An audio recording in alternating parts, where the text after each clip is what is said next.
Wait, this contract, what is this?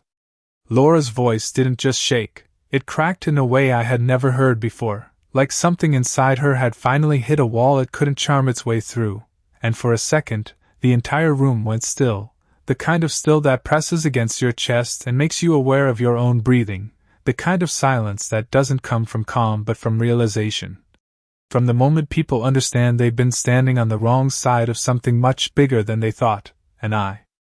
remember standing there across the polished oak table, hands relaxed at my sides, not rushing, not reacting, just watching as her eyes scanned the page again, slower this time, like maybe the words would rearrange themselves if she gave them enough time, like maybe reality would blink first, but it didn't, it never does, and that's the thing about truth, it doesn't argue, it just sits there, patient, until you're ready to see it. And Laura wasn't ready, not yet, not back then, not on the night. She laughed and told everyone I was a failure, because that's where this really started, not in a law office, not with signatures and clauses and ink that dries permanent, but in a backyard filled with people who thought they knew our marriage, people holding drinks and smiling like they were part of something real, while she stood there under soft string lights, glass in hand, voice light, almost playful, as if what she was about to say was harmless. As if words didn't carry weight, and she said it so casually it almost slipped past unnoticed. I married him too early. I didn't know any better back then. And there was a pause, just long enough for people to lean in, just long enough for the sentence to land, and then she added, with a small laugh that didn't reach her eyes, I mean, look at him now, he's barely holding it together. And that was it. No shouting, no anger, just a quiet kind of dismissal that somehow cut deeper than anything louder ever could, and I remember the way a couple of her friends glanced at me, quick, awkward, like they weren't sure if they were supposed to laugh or look away, and someone did laugh, a short, uncomfortable sound that faded too quickly, and I stood there near the grill, the smell of charcoal still in the air, holding a paper plate I hadn't taken a bite from, feeling something shift inside me, not break, not explode, just shift, like a lock turning one click in a door you didn't realize had been closing for years, and the strange part was I didn't feel angry, not in the way people expect, there was no rush of heat. No urge to argue or defend myself, just a quiet awareness settling in, the kind that makes everything sharper, the lights a little brighter, the voices a little clearer, the distance between who you thought someone was and who they actually are suddenly impossible to ignore, and when she looked over at me, still smiling, waiting maybe for a reaction, for a joke, for me to play along and make it easier for her, I just nodded once, slow, deliberate, and said, You're right. Because sometimes agreeing is louder than arguing, sometimes silence carries more weight than anything you could say, and that was the moment everything changed, not for her, not yet, but for me, because in that single sentence, I stopped trying to be understood by someone who had already decided who I was, and when you reach that point, something dangerous happens, something quiet but irreversible, you stop reacting, and you start observing, you stop explaining, and you start planning. And the thing about plans is they don't need noise, they don't need attention, they just need time. And time, as it turns out, was the one thing I had more of than she realized. People think a marriage falls apart in one moment, like a glass hitting tile and shattering loud enough for everyone to hear. But that is not how it works, not in real life, not in a house like ours where everything looks steady from the outside, where the lawn was trimmed every Saturday morning and the porch light came on at exactly 7:15 every night, where neighbors waved and said we were the kind of couple that had it figured out.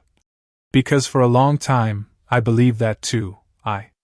believed that showing up was enough, that consistency meant strength, that paying the bills on time and fixing what broke and staying when things got quiet was what built something real, and in the beginning, Laura used to agree. She used to stand next to me in that small kitchen we could barely afford barefoot on cold tile, laughing at nothing, talking about the future like it was something we were building together piece by piece. She liked to say we were a team, that we balanced each other out, her with the ambition and the polish, me with the patience and the work ethic. And for a while, that felt true, it felt like we were moving in the same direction even if we were walking at different speeds. But somewhere along the way, the direction changed and I did not notice when it happened, not right away, because change like that does not announce itself, it slips in quietly, disguised as small things, as harmless comments, as little jokes that land a second too sharp, and I remember the first time she said something that did not sit right. We were at dinner with her coworkers, a place downtown where the lighting was low and the prices were high, the kind of place where people talk more about appearances than anything real, and someone asked what I did, just a simple question, normal, and Laura smiled before I could answer, leaned back in her chair like she owned the room, and said, "He keeps things running, you know, the simple stuff." And there was a tone in it, light on the surface but carrying something underneath, something dismissive, like she was reducing me to something smaller than I was, and I let it go, because that is what you do when you love someone, you give them the benefit of the doubt, you tell yourself it was nothing, that you are reading too much into it, but it was not nothing, it was the beginning of a pattern, and patterns do not stay small, they grow, they repeat, they build momentum, and over time, I started noticing how often she spoke for me instead of to me. How often she turned conversations into performances where I was the punchline she could control, and it was never direct, never aggressive, always wrapped in humor or sarcasm, the kind of delivery that gives someone an escape if they are called out, the kind that lets them say, "I was just joking," even when everyone in the room knows they were not, and at home, it was quieter but clearer, the distance showing up in the way she moved through the house like it was a place she visited instead of lived, always on her phone, always distracted, conversations reduced to logistics, schedules, bills, plans that never included me unless they had to, and I kept telling myself it was just a phase, that people change under pressure. That work stress and expectations can make anyone pull away, but the truth has a weight to it. You feel it even when you try to ignore it, and the truth was she did not see me the same way anymore, not as a partner, not as an equal, but as something she had outgrown, something she tolerated because it was easier than starting over, and once you understand that, once you really see it, everything else starts to make sense, the tone, the looks. The comments that seem small until you stack them together, and realize they form something much bigger, something that does not fix itself with time or patience, something that requires a different kind of response, and that is the part people do not talk about, the moment when you stop trying to fix what someone else has already decided to break, the moment when you realize you are not in the same story anymore, and from that point on, you are not reacting, you are preparing, even if no one else can see it yet. There is a difference between a single insult and a pattern, and once you start seeing the pattern, it becomes impossible to ignore because it shows up everywhere, in every room, in every conversation, in every look that lingers a second too long, and Laura had mastered that pattern in a way that almost looked effortless, like she had been practicing it for years without me realizing, because it was never loud enough to start a fight. Never direct enough to be called out without sounding defensive, it was subtle, layered, designed to land without leaving obvious marks, and the more it happened, the more I understood that it was not accidental, it was intentional. It was a narrative she was building about me, one conversation at a time, one comment at a time, shaping how people saw me so that eventually her version of me would become the accepted truth. And I remember a Sunday afternoon at her parents' house, the kind of gathering that looks warm on the surface, food on the table, people talking over each other, laughter filling the space, but underneath it all, there is always a current, something unspoken running just below the noise. And her father asked me about work, simple enough, just making conversation. And before I could answer, Laura leaned in again, smiling that same polished smile, and said, "He is still figuring things out." Like I was a project that had not turned out the way she expected, and her mother gave that tight nod people give when they are trying to stay polite, and I could feel the shift in the room, subtle but real, like a temperature drop you cannot see but you feel it in your hands, and I answered anyway, calm, steady, explaining what I was doing, where things were going, but it did not matter because the impression had already been set. The label already applied, and once people hear something like that enough times, they stop questioning it, they start accepting it, and that is how reputations are rewritten without anyone noticing the moment it happened, and it was not just family, it was her friends, her colleagues, people I barely knew but who seemed to already have an opinion about me before I even spoke, like they had been briefed in advance. Like they were walking into a story where I had already been cast in a specific role. The struggling husband, the one who could not keep up, the one who was lucky she stayed, and the strange part was how comfortable she became saying it, how natural it sounded coming from her, as if repetition had turned it into something she believed. And belief has a way of changing how people carry themselves, how they look at you, how they talk about you even when you are standing right there. And I stopped correcting it, not because I agreed, but because I realized correction was not the point. This was not about truth, it was about control, about positioning, about making sure she always stood a little higher in every room we walked into together. And once that clicked, something else clicked with it, something quieter, something colder. I started paying attention, not to her words, but to her patterns, to the timing of her comments, to the way she framed things, to who she chose as her audience and when she chose to perform. And I noticed how consistent it was, how calculated it felt once you stepped back and looked at it from a distance. And that is when the idea formed, not all at once, not like a sudden decision, but like a slow realization building over time, that if she was willing to shape a narrative about me, then I did not need to fight it directly, I just needed to understand it well enough to let it run its course, because narratives, when pushed far enough, have a way of collapsing under their own weight, especially when they are built on something that cannot hold forever. And the more she leaned into it, the more confident she became, the less careful she was. And confidence without awareness is a dangerous combination. It makes people overlook details, it makes them assume they are in control even when they are not. And I could see that happening in real time, the small signs, the rushed decisions, the casual way she handled things she used to be cautious about, and I did not interrupt it, I did not challenge it, I let it grow, because sometimes the most effective move is not to stop something, but to give it enough space to reveal exactly what it is. By the time I stopped reacting, I started noticing things I would have ignored before, small details that did not fit the version of reality Laura was presenting, details that most people would miss because they were not looking for them. And that is the difference between living inside a story and stepping outside of it. Once you step out, you begin to see the structure, the seams, the parts that were never meant to be obvious. And one of the first things I noticed was how her conversations started to change when she thought I was not paying attention, not in content, but in tone, in focus, in the kind of questions she began asking, because it was no longer about how my day went, or whether I was tired or if I needed anything. It shifted toward specifics, toward numbers, toward assets, toward things that did not come up naturally unless someone had a reason to ask. And the first time it stood out, we were sitting at the kitchen counter, the same counter where we used to talk about weekend plans and grocery lists, and she asked, almost casually, "How is your company structured these days?"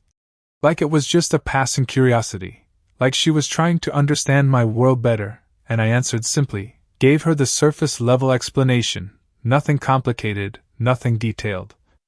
And she nodded like she was absorbing it, like she was learning, but there was a pause afterward, a moment where her eyes lingered just a little too long, like she was calculating something I could not see yet, and that moment stayed with me longer than the question itself, because people reveal more in pauses than they do in words, and once I noticed that, I started noticing more, the way she would bring up legal topics out of nowhere. Asking about ownership, about contracts, about what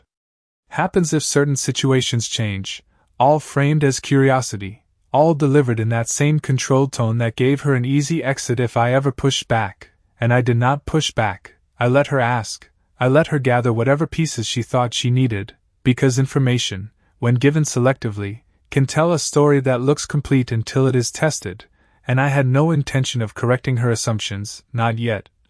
Because assumptions have a way of exposing themselves when they are relied on too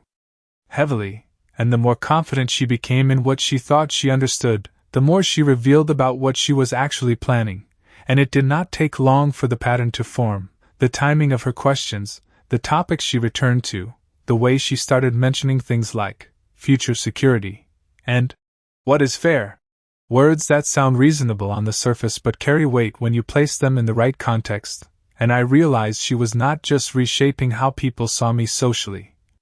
She was preparing something deeper, something more structured, something that involved more than conversations and impressions. and that is when I made a decision that would have seemed small to anyone.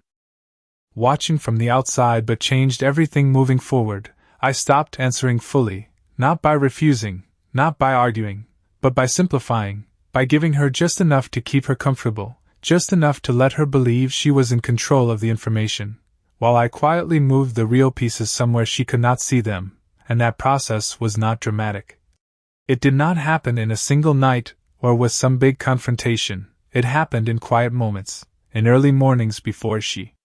woke up, in meetings she did not know about, in documents reviewed and restructured, in conversations held in offices far removed from the version of me she had already decided existed, and the more I adjusted those pieces, the more stable everything felt on my end, not because I was winning anything yet, but because I was no longer exposed. I was no longer operating in a system where someone else controlled the narrative without consequence, and the interesting part was how nothing changed on the surface. The house looked the same, the routine stayed intact, the conversations continued, and Laura moved through it all with growing confidence, like someone who believes they are getting closer to the outcome they want, unaware that the foundation beneath that outcome was already shifting in ways she could not measure. And that is the thing about quiet preparation. It does not announce itself, it does not need recognition. It just needs consistency, and over time, consistency becomes structure, and structure, when tested, reveals what is real and what was only ever assumed. The breaking point did not come with shouting or slammed doors, it came the way most real shifts happen, quiet on the surface but absolute underneath. And it happened on a Thursday night at a corporate dinner Laura insisted I attend, the kind of event where everything feels curated, where conversations are polished and smiles are measured, where people speak in achievements and numbers like they are currency. And I remember standing there in a room full of glass and soft lighting, watching her move through the crowd like she belonged to something bigger than all of it, greeting people by name, laughing at the right moments, placing a hand lightly on someone's arm to hold their attention just a second longer, and for a while I stayed on the edge of it, observing, letting the noise pass through me without reacting, because by then I understood my role in her version of the story. I was not there as a partner, I was there as contrast, as proof of something she wanted others to believe about herself. And it did not take long before the moment came. It never does, because patterns repeat, they build towards something whether you acknowledge them or not. And we found ourselves in a small circle with a few of her colleagues, people who had heard about me more than they had heard from me, and one of them asked a simple question, the kind that opens a door if you let it. "So what do you do?" And I could feel it before she even spoke, that slight shift in her posture, the way her smile tightened just enough to signal a performance was coming, and she answered for me again, like she always did, but this time there was no softness to it, no attempt to disguise the intent. She looked directly at them and said, "He is still trying to figure things out. I guess you could say I am the one keeping everything stable." And there was a pause, not awkward, not uncomfortable for her, but heavy, deliberate, like she wanted the words to settle fully before anything else could interrupt them, and then she added, almost casually, "I mean, not everyone ends up where they planned, right?" And that was it. The room did what rooms like that always do. A few polite nods, a couple of quiet laughs, someone changing the subject just enough to keep things moving, but the damage, if you want to call it that, was already done, the narrative reinforced, the roles confirmed, and I stood there listening, feeling the weight of it land not as anger but as clarity, because in that moment there was no more ambiguity left. No more benefit of the doubt to give, no more version of events where this was accidental or misunderstood. It was intentional, repeated, and public, and the interesting part was not what she said, it was how she said it, the confidence, the certainty, the complete lack of hesitation, like she had already decided the outcome of everything and was simply waiting for reality to catch up, and that kind of certainty can be dangerous when it is built on incomplete information, because it blinds you to anything that does not fit your expectations. And I realized standing there that she truly believed she was in control of the story, not just socially but structurally. That whatever she was preparing behind the scenes would align perfectly with the version of me she had been presenting to everyone else, and for the first time, I saw the full picture, not just the comments or the questions, but the direction they were leading, and something inside me settled in a way it had not before, not tense, not reactive, just resolved, like a decision had finally reached its natural conclusion without needing to be forced. And when she looked at me again, waiting for me to either defend myself or laugh it off, to play my part in keeping everything comfortable for her, I did not give her either. I just met her eyes for a second, long enough for her to notice that something had shifted, and then I said, calm, steady, exactly the way I had learned to speak when it mattered. "You are right." And I meant it, not in the way she thought, not as agreement with her words, but as acknowledgement that she had made her position clear enough that there was nothing left to debate. And sometimes that is the most important moment in any situation, not when someone crosses a line, but when you finally decide you are done pretending it has not been crossed, because once you reach that point, everything that comes next is no longer about reaction, it is about execution. And she had no idea that the version of me she had been building her plans around no longer existed in the way she thought it did. Once you stop reacting, you start moving differently. Not in a way that draws attention, but in a way that changes outcomes long before anyone realizes something has shifted. And that was where everything truly began to take shape, not at the dinner, not in the conversations, but in the quiet decisions that followed, the kind no one notices because they do not come with noise or confrontation, they come with consistency. And I remember the next morning after that dinner, the house felt the same. Sunlight coming through the blinds, the coffee machine humming like it always did, Laura moving through her routine without hesitation, as if the night before had confirmed everything she believed, and in her mind, it probably had, because when someone repeats a narrative long enough, they stop questioning it.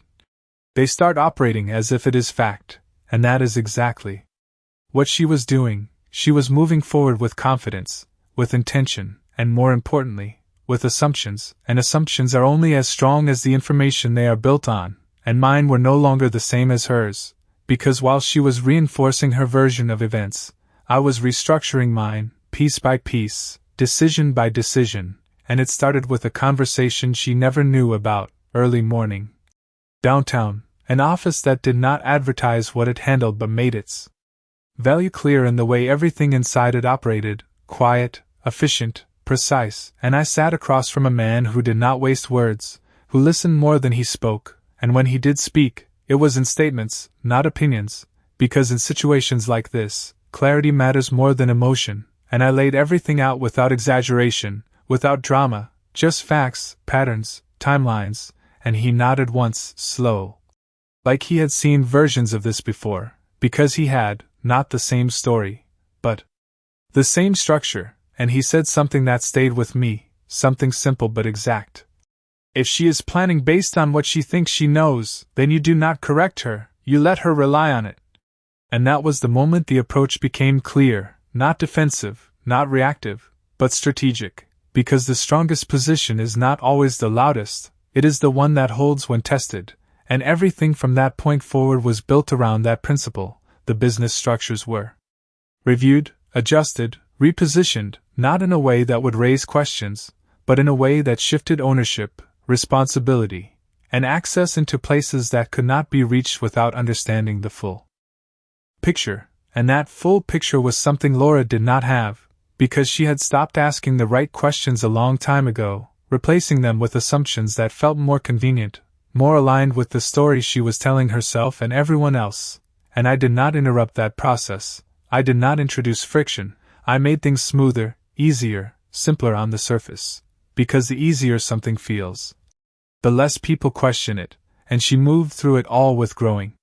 certainty, signing documents she believed supported her position, engaging in discussions she thought she controlled, never realizing that each step she took was built on a version of reality that no longer existed in the way she understood it, and the days turned into weeks, and the weeks into a pattern of quiet progress, meetings scheduled under normal pretenses, documents finalized with precision, safeguards put in place that did not need explanation because they were not visible to someone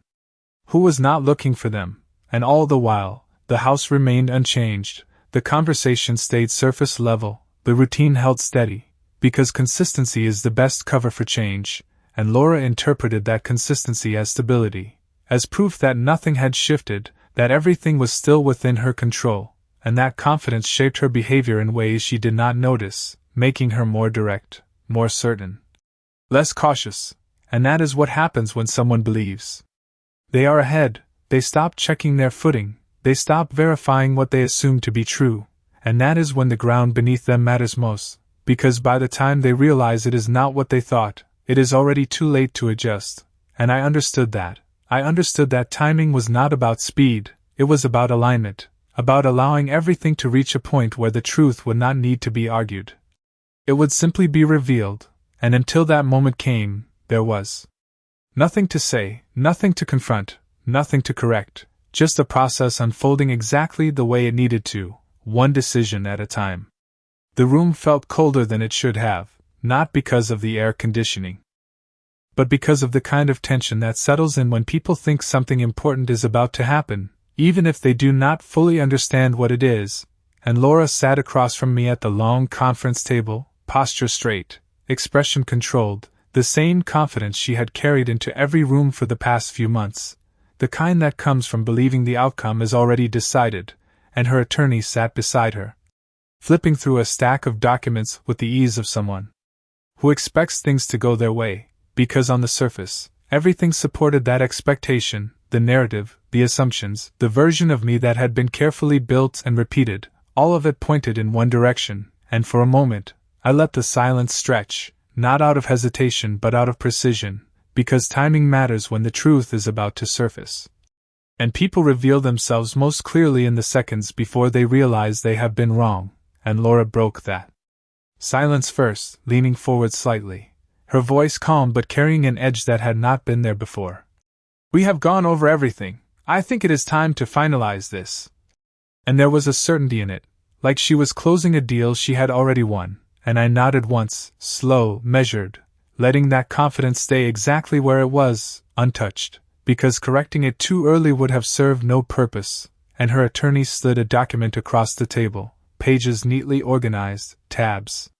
marking sections they expected to matter, and I did not reach for it right away. I let it sit there between us, because the object itself was not the point, the structure behind it was, and when I finally moved, it was deliberate, unhurried, the kind of movement that does not ask for attention but commands it anyway, and I said, evenly, without raising my voice,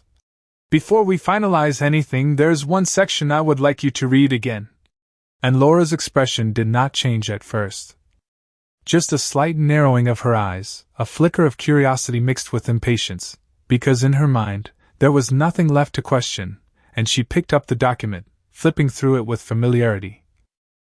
scanning lines she believed she already understood, and I watched, not her words but her reactions, the small shifts that happen when certainty starts to meet resistance, and it did not take long, just a few seconds more than she expected, her hands slowing on the page, her eyes pausing on a section she had clearly seen before but never fully processed, and she read it again, slower this time, and then once more. Like repetition might change what was written there, and the room grew quieter with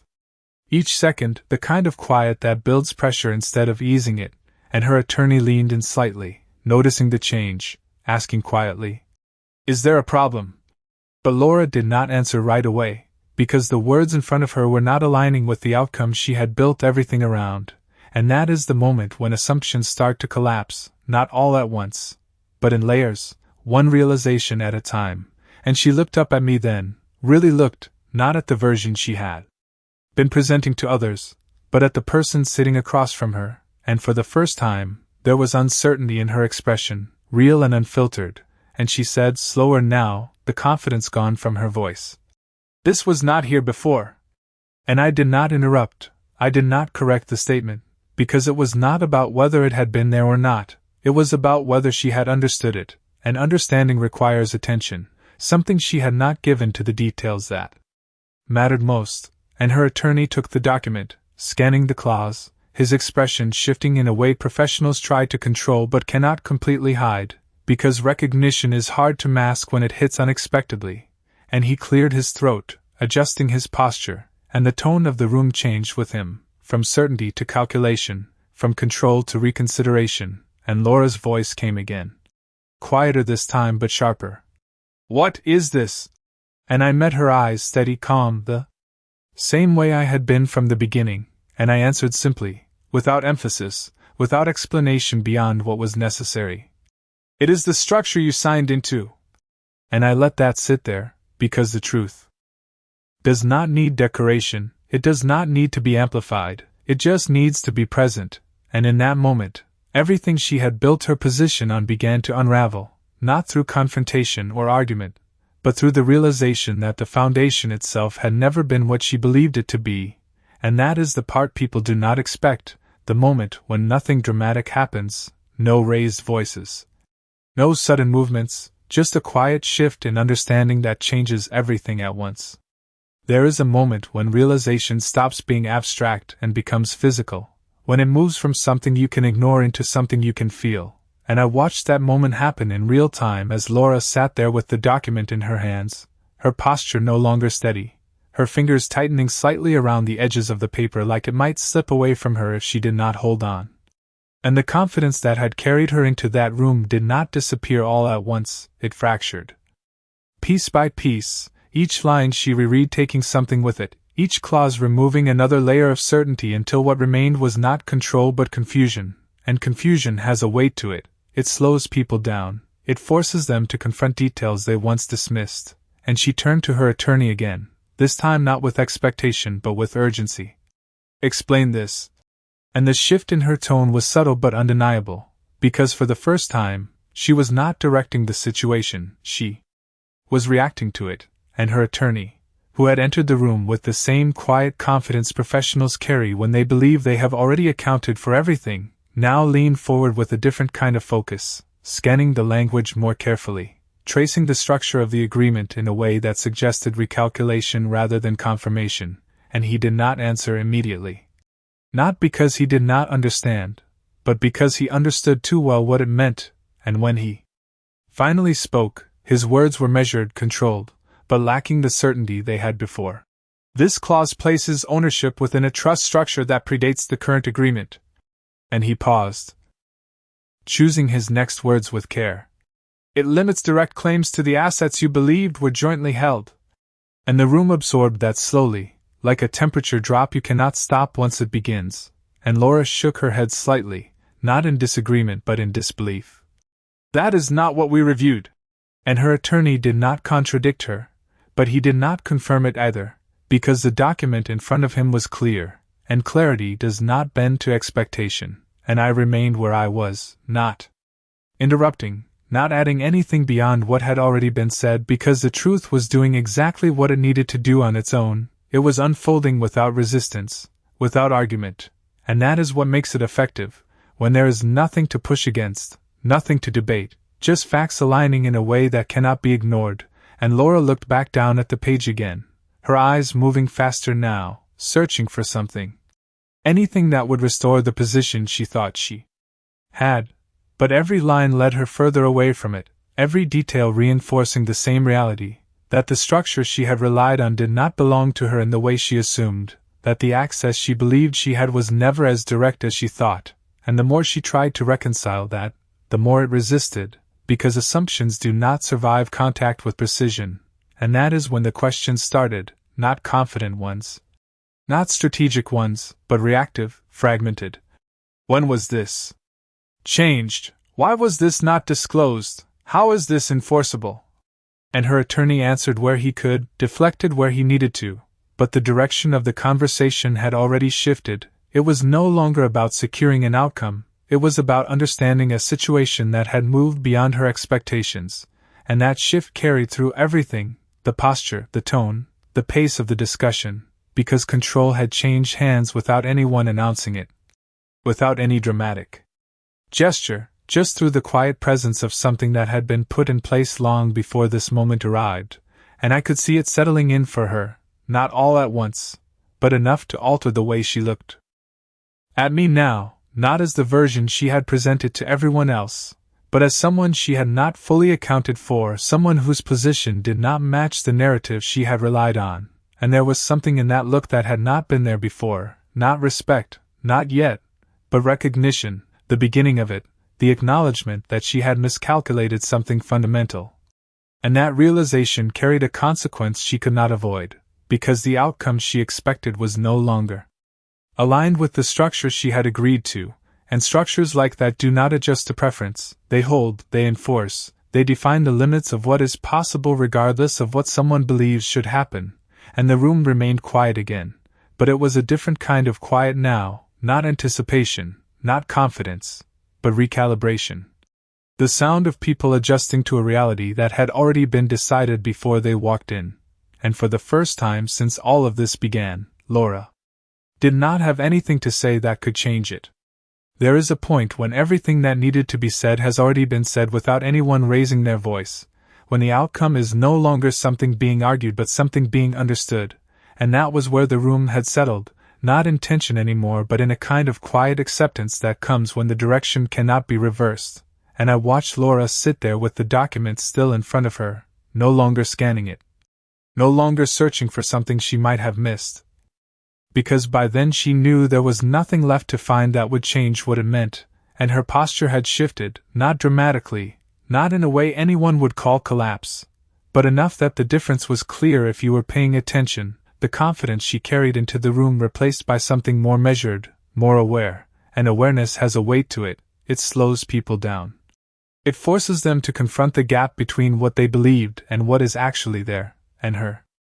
attorney had stopped speaking as well. Not because there was nothing to say, but because everything that mattered had already been established, the structure, the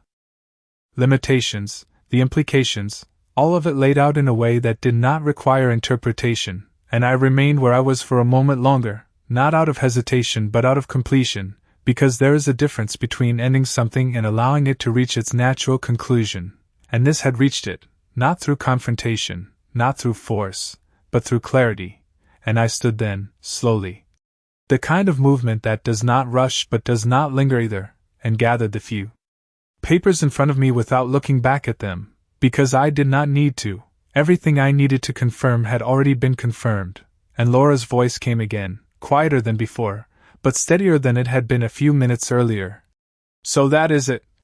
And it was not a question, not really, it was an acknowledgement. A way of placing a period at the end of something she could no longer reshape, and I met her eyes one last time, not with anger, not with satisfaction, but with the same calm